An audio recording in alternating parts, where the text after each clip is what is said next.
Hey guys, how's it going? Hope you're doing well. My name is Crown, and today I'm going to read you some very interesting stories that I hope that you're gonna love. And now, without further ado, let's go!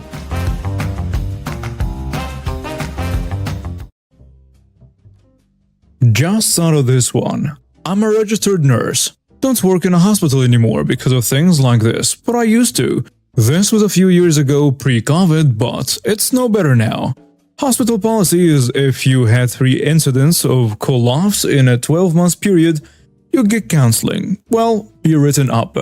So one time I was sick, took a day off, planned to be off the next day, but they whined how short they were, begged me to come in, so I gave in and went miserable.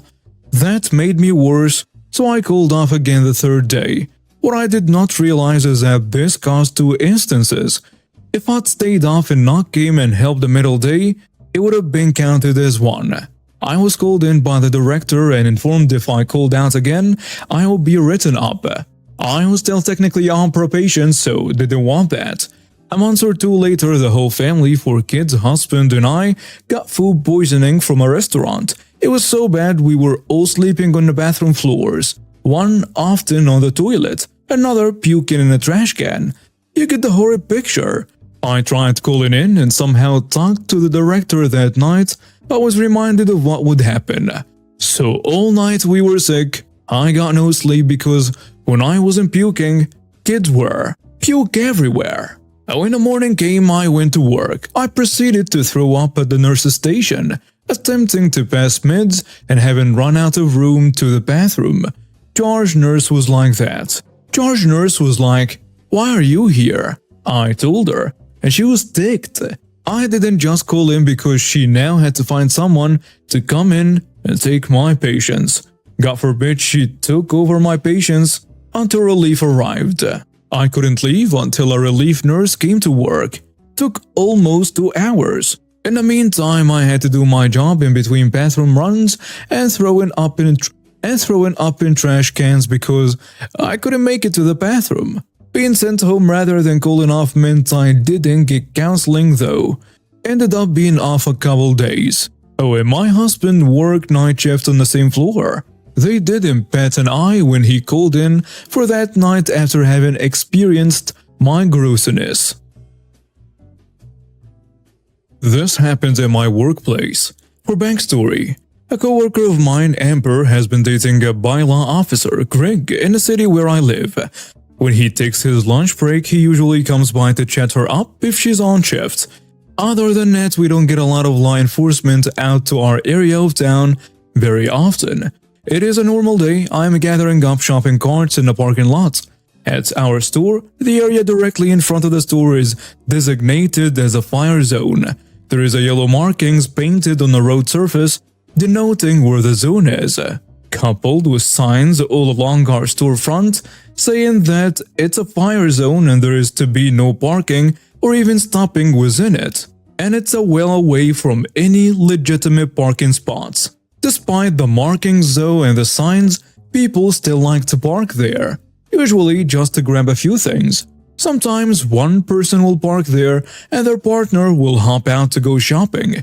Every time I'm out there grabbing buggies, I always walk over and tell them, "Hey, look, this is a fire zone. If the bylaw officer swings by, you could get a fine or towed."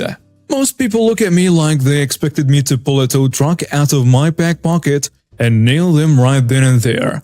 I usually have to follow up with, "I'm just letting you know in case you didn't. If you want to park there, I'm not going to stop you. But it's your own fault if the bylaw shows up." This is usually enough for most people to thank me for my diligence, park there anyway, and go inside. The odd person will snark back at me along the lines of, "What? Do you think I'm an idiot? I know where I parked." And I just have to apologize over and over until they walk away. Today was different. This beat-up old Ford comes in hard and almost squeals to a stop in the fire zone. I just happened to be passing by with carts, thankfully on the sidewalk. I don't want to imagine what might have happened otherwise. And I get his attention. He's easily north of 65 and probably enjoying his 70s. He's got a friar tuck haircut and whatever the male equivalent of resting witch face is. I can already tell, even as I'm opening my mouth, that is probably a bad idea. It was just a force of habit at this point. Excuse me, sir. This is a fire zone you parked in. If the bylaw comes by while you're inside, you could get fined or towed. He scowls at me. So? Bylaw never shows up. What do you think you are, huh? The grocery police? I'm already adopting the customer service apology face. No, sir. I'm not trying to tell you what to do. I was just… He cuts me off. You're right.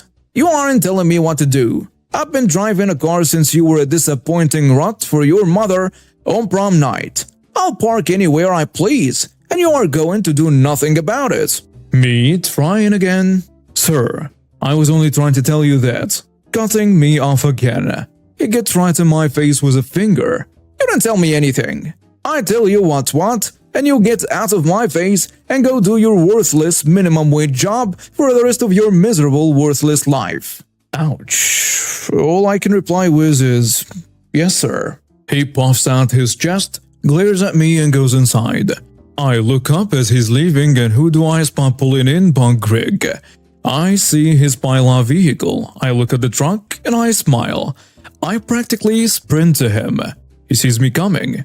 Hey, how's your day? Terrible, I replied, but hopefully it's about to get a whole lot better. Why is that?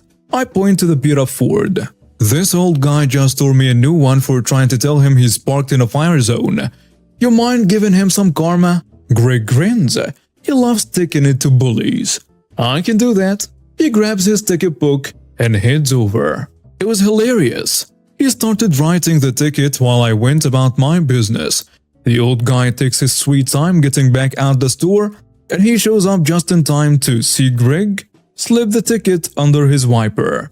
I was inside the store at the time, so I didn't get to hear it all, but the old man was screaming and cursing at the top of his lungs as Greg, who was responding to him in a composed manner, calmly explained the ticket process. He spoke to the guy for a few minutes, then went inside to see Amber. On his way in, I pass him by and I say, "Whatever you drink, let me know, and I'll have a case of it waiting for you in a cooler next week." He just laughed, shook his head, and went inside.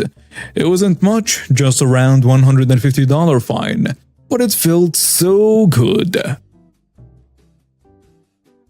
I will try to keep this story as short as possible. Here it is.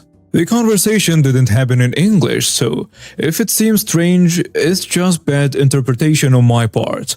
This happened to me earlier today. I was walking my dog at a park near my house when a woman, the entitled mother of the story, and her son, who was probably around 10 years old, came up to me.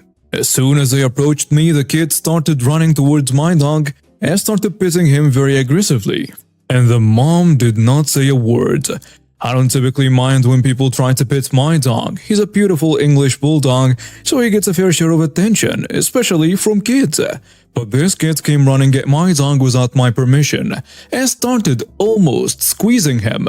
Because of that, combined with the fact that because of COVID, I don't feel comfortable letting a stranger's hand touch my dog. I said sorry. He doesn't like to be pet. And we stepped back. Then the mom started asking me the typical, "How old is he?" or "What is his name?" kind of questions, and actually seemed nice until she said, "How much for it?" I awkwardly laughed and said sorry, but he's not for sale. But she insisted and offered to pay €100 for the dog. My family and I got him for a breeder, so he cost way more than that in the first place. But either way, I obviously refused. However, she continued to insist and said something along the lines of, "Please, my son has been very sad at home doing nothing all day, and a dog would really cheer him up." I refused again and she continued saying, Look how much he likes us. He looks like he likes us more than he likes you." Well, he gets very excited around strangers, so he was obviously paying them more attention than he was doing to me, and I continued to say no.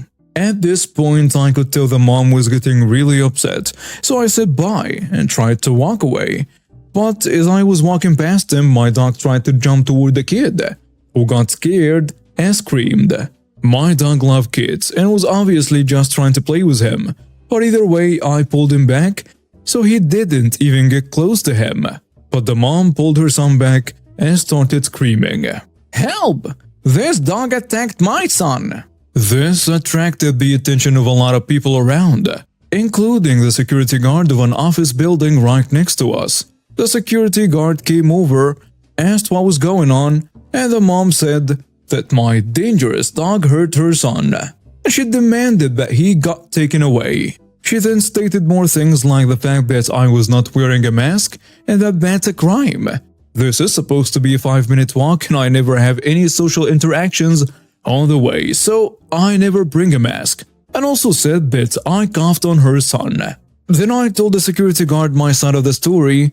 He let us all go home. The nerve of some people. A little background for things to make sense. I have been going to my church faithfully for over 24 years. With that being said, I know where I am and I'm not allowed to go, and what I'm allowed and not allowed to do.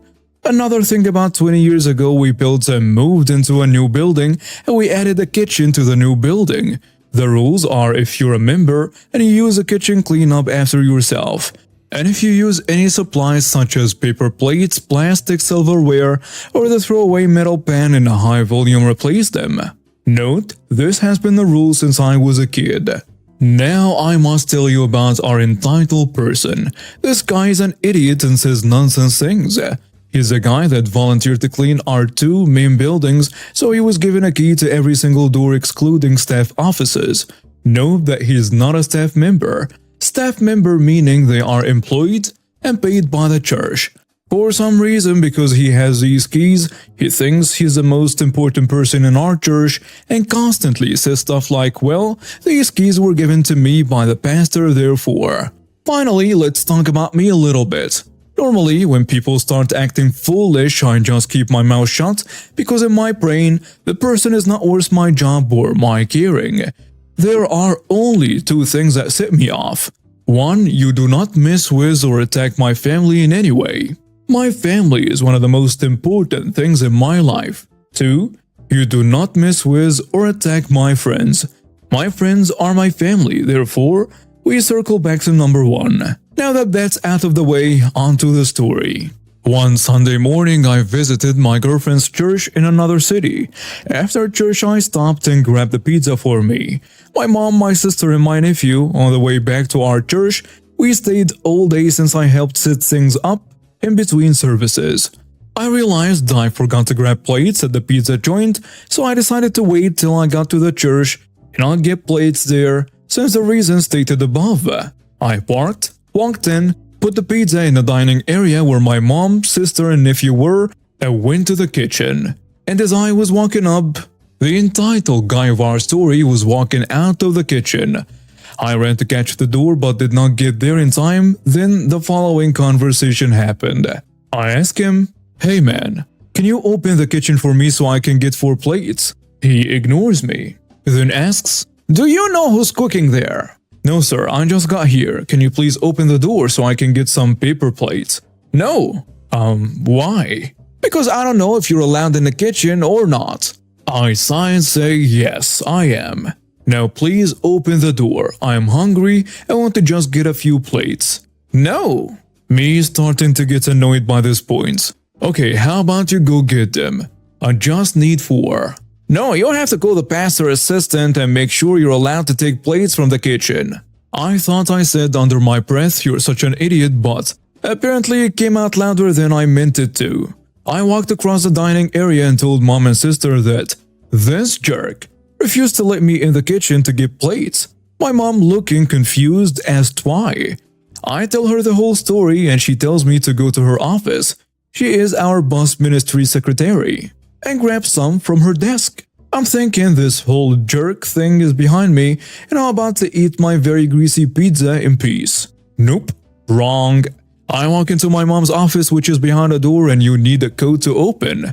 This is also where our treasurer's office is as well, thus the need for the coded door. And as I'm looking for the plates, he shows up and opens the little glass window that separates my mom's office to the foyer of the building. "What are you doing in there? And why are you rummaging around that desk, huh? I'm not even allowed in there." "Well, it's my mom's office. She gave me permission to come in." "You have an attitude." Me completely done with this guy. And you're the biggest idiot I have ever seen in my life. I wouldn't have had to go in here if you had just opened the door to the kitchen. The pastor gave me the keys. Me, now so angry I'm seeing red. No one cares about you having keys. If I was pastor, I wouldn't have given you the keys, you big-headed idiot. I am calling the pastor's assistant right now, and we will see what he says. Whatever, idiot. Goodbye. I kept looking for the plates with no success. I walked back in the dining area and told my mom I couldn't find any. Not having anything else, we used some coffee filters that we'd replace later. As we're eating our pizza minding our own business, when who should walk through the door that leads from the kitchen to the dining area? If you guessed the jerk, then you must have read stories from this sub before. I just got off the phone with the pastor's assistant. Okay, I don't care. He'll set you straight. We have a meeting with him tonight. Me starting to get angry again. Again, you dumb idiot. I don't care. Just leave me alone. I'll tell him you said that too. You won't be doing any ministries after this. I stood up, threw my trash away and walked out. As soon as I left the room, I heard them start yelling at my mom. And I froze and listened. You need to teach your son how to talk to. I cut him off. Mom cuts him off. Hey, don't bring me into this. And don't yell at me. What happened next I really can't explain. Rage swelled up in me with the heat and intensity of 5,000 suns. I ran in the room and screamed. Oh no. I got into his face. Listen to me, you stupid son of a witch. If you ever speak to my mother like that again, I will go to jail today because I will break every bone in your body and then end you. The jerk starts to speak, but I don't give him the chance. No, you best shut up now and get out of here before I do something to you and end up in jail today, you jerk. I have never seen a person run so fast. My sister is looking at me, her mouse is basically on the ground because she had never heard me speak like that.